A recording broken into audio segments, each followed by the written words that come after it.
Pendaki tebing asal Amerika Alex Honnold membuat heboh dunia.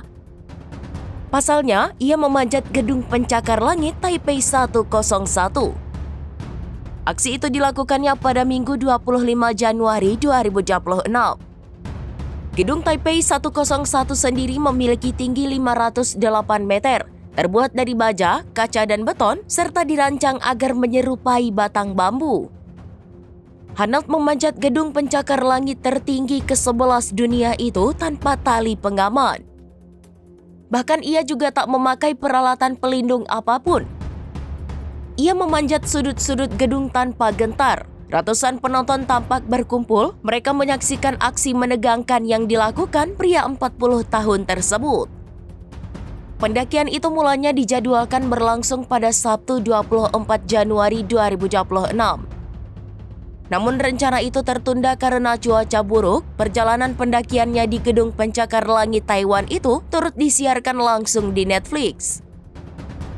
Honnold memakan waktu sekira 90 menit untuk mencapai puncak gedung tersebut.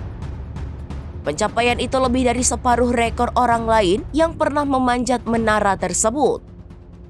Keberhasilan ini juga menjadikannya orang pertama yang memanjat Taipei 101 tanpa pengaman apapun.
Download Tribun X sekarang, menghadirkan lokal menjadi Indonesia.